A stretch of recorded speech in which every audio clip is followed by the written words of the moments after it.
Chapter 33, in which Phileas Fogg does not have to repeat his orders to Passepartout twice. The dwellers in Saville Row would have been surprised the next day if they had been told that Phileas Fogg had returned home. His doors and windows were still closed, no appearance of change was visible. After leaving the station, Mr. Fogg gave Passepartout instructions to purchase some provisions and quietly went to his domicile. He bore his misfortune with his habitual tranquillity. Ruined, and by the blundering of the detective. After having steadily traversed that long journey, overcome 100 obstacles, braved many dangers, and still found time to do some good on his way, to fail near the goal by a sudden event which he could not have foreseen and against which he was unarmed. It was terrible.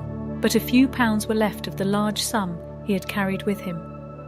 There only remained of his fortune the £20,000 deposited at Bering's, and this amount he owed to his friends of the Reform Club. So great had been the expense of his tour that even had he won, it would not have enriched him, and it is probable that he had not sought to enrich himself, being a man who rather laid wagers for honour's sake than for the stake proposed. But this wager totally ruined him. Mr. Fogg's course, however, was fully decided upon. He knew what remained for him to do. A room in the house in Saville Row was set apart for Aouda, who was overwhelmed with grief at her protector's misfortune. From the words which Mr. Fogg dropped, she saw that he was meditating some serious project. Knowing that Englishmen governed by a fixed idea sometimes resort to the desperate expedient of suicide, Passepartout kept a narrow watch upon his master, though he carefully concealed the appearance of so doing. First of all, the worthy fellow had gone up to his room and had extinguished the gas burner, which had been burning for 80 days. He had found in the letterbox a bill from the gas company, and he thought it more than time to put a stop to this expense, which he had been doomed to bear. The night passed. Mr. Fogg went to bed, but did he sleep? Aouda did not once close her eyes. Passepartout watched all night, like a faithful dog, at his master's door. Mr. Fogg called him in the morning and told him to get Aouda's breakfast, and a cup of tea, and a chop for himself. He desired Aouda to excuse him from breakfast and dinner, as his time would be absorbed all day in putting his affairs to rights. In the evening he would ask permission to have a few moments' conversation with the young lady. Passepartout, having received his orders, had nothing to do but obey them. He looked at his imperturbable master and could scarcely bring his mind to leave him. His heart was full, and his conscience tortured by remorse, for he accused himself more bitterly than ever of being the cause of the irretrievable disaster. Yes, if he had warned Mr. Fogg and had betrayed Fix's projects to him, his master would certainly not have given the detective passage to Liverpool, and then Passepartout could hold in no longer. "My master, Mr. Fogg!" he cried. "Why do you not curse me? It was my fault that—" "I blame no one." Returned Phileas Fogg with perfect calmness. "Go!" Passepartout left the room and went to find Aouda, to whom he delivered his master's message. "Madam," he added, "I can do nothing myself, nothing. I have no influence over my master, but you perhaps—" "What influence could I have?" replied Aouda. "Mr. Fogg is influenced by no one. Has he ever understood that my gratitude to him is overflowing? Has he ever read my heart? My friend, he must not be left alone an instant. You say he is going to speak with me this evening?" "Yes, madam, probably to arrange for your protection and comfort in England." "We shall see," replied Aouda, becoming suddenly pensive. Throughout this day, Sunday, the house in Saville Row was as if uninhabited, and Phileas Fogg, for the first time since he had lived in that house, did not set out for his club when Westminster clock struck 11:30. Why should he present himself at the Reform?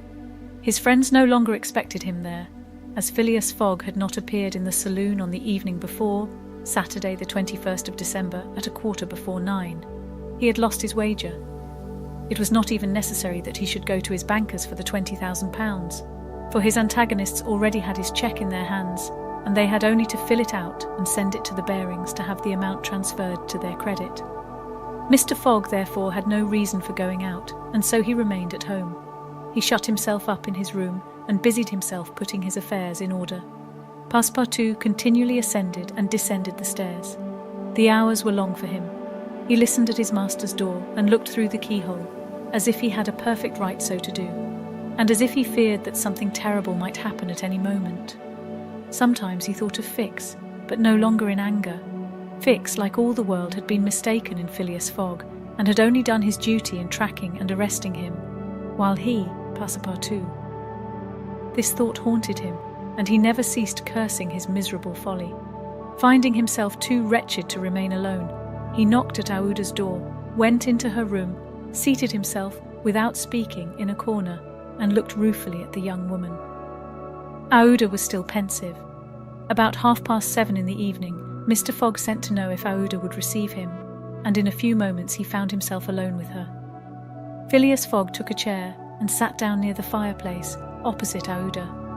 No emotion was visible on his face. Fogg returned was exactly the Fogg who had gone away.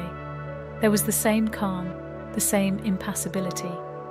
He sat several minutes without speaking. Then, bending his eyes on Aouda, "Madam," said he, "will you pardon me for bringing you to England?" "Aye, Mr. Fogg," replied Aouda, checking the pulsations of her heart. "Please let me finish." Returned Mr. Fogg. "When I decided to bring you far away from the country which was so unsafe for you, I was rich and counted on putting a portion of my fortune at your disposal. Then your existence would have been free and happy. But now I am ruined." "I know it, Mr. Fogg, replied Aouda. and I ask you in my turn, will you forgive me for having followed you and, who knows, for having perhaps delayed you, and thus contributed to your ruin?" "Madam, you could not remain in India, and your safety could only be assured by bringing you to such a distance that your persecutors could not take you." "So, Mr. Fogg, Resumed Aouda. not content with rescuing me from a terrible death, you thought yourself bound to secure my comfort in a foreign land?" "Yes, madam, but circumstances have been against me. Still, I beg to place the little I have left at your service." "But what will become of you, Mr. Fogg?" "As for me, madam, Replied the gentleman coldly. I have need of nothing, "But how do you look upon the fate, sir, which awaits you?" as I am in the habit of doing." "At least, Said Aouda. one should not overtake a man like you.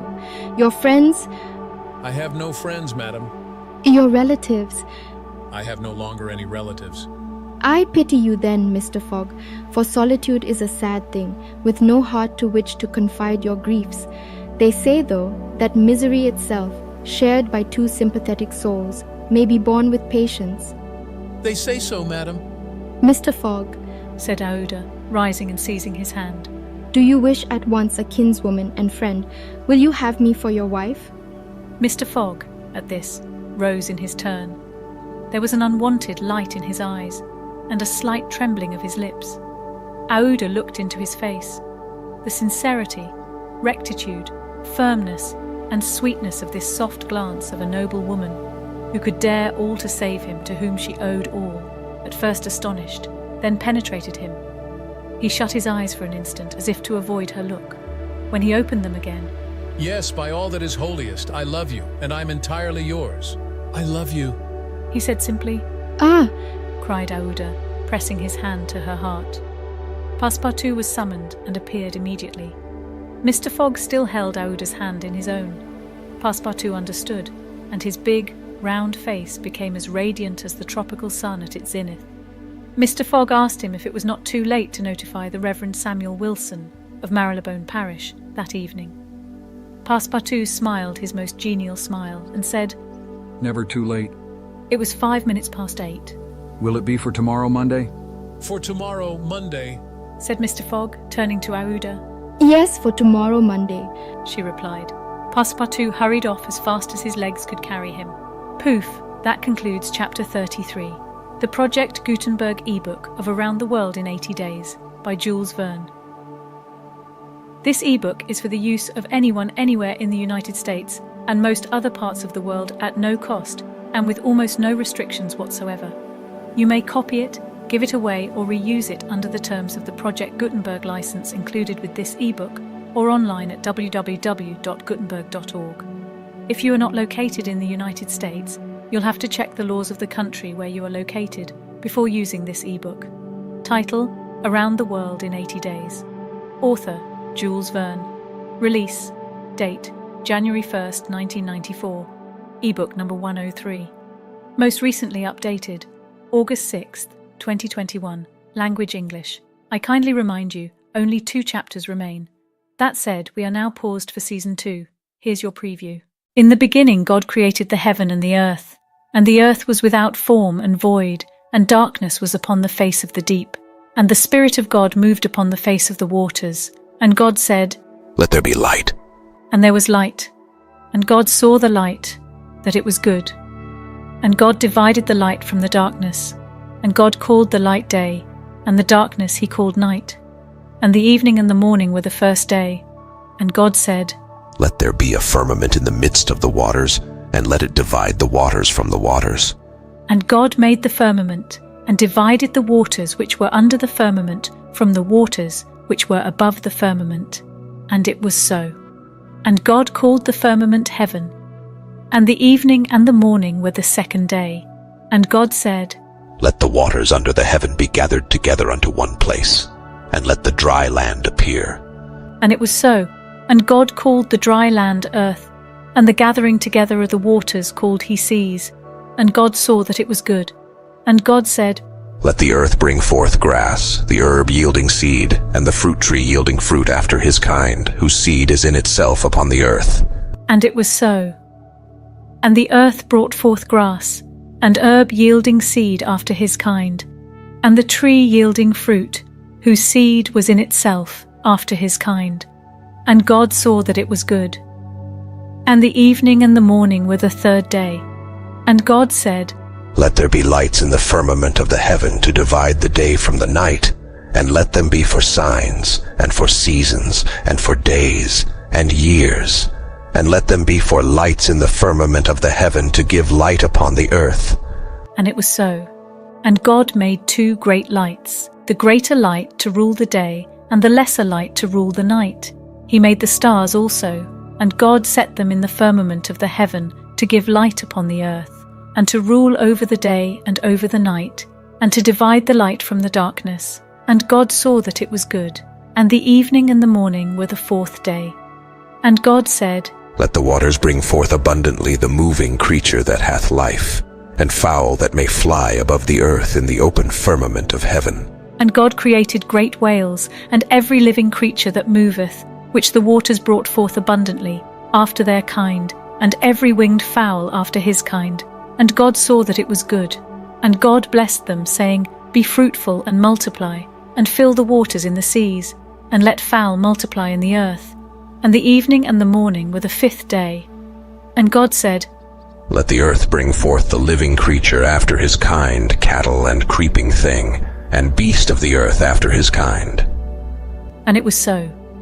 And God made the beast of the earth after his kind, and cattle after their kind, and everything that creepeth upon the earth after his kind. And God saw that it was good. And God said, "Let us make man in our image, after our likeness, and let them have dominion over the fish of the sea, and over the fowl of the air, and over the cattle, and over all the earth, and over every creeping thing that creepeth upon the earth."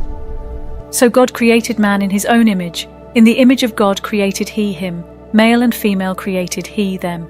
And God blessed them. And God said unto them, "Be fruitful, and multiply, and replenish the earth, and subdue it, and have dominion over the fish of the sea, and over the fowl of the air, and over every living thing that moveth upon the earth." And God said, "Behold, I have given you every herb bearing seed, which is upon the face of all the earth, and every tree, in the which is the fruit of a tree, yielding seed. To you it shall be for meat. And to every beast of the earth, and to every fowl of the air, and to everything that creepeth upon the earth, wherein there is life, I have given every green herb for meat." And it was so. And God saw everything that he had made, and behold, it was very good. And the evening and the morning were the 6th day. Thus the heavens and the earth were finished, and all the host of them. And on the 7th day God ended his work which he had made, and he rested on the 7th day from all his work which he had made. And God blessed the 7th day and sanctified it. You just experienced In the Beginning. If you want the full experience, then you should subscribe. Moja Drama has been made for Spotify, created for all, with captions and video. Listen worldwide on iHeart, Pandora, Amazon Music, and Apple Music. Until next chapter, stream on.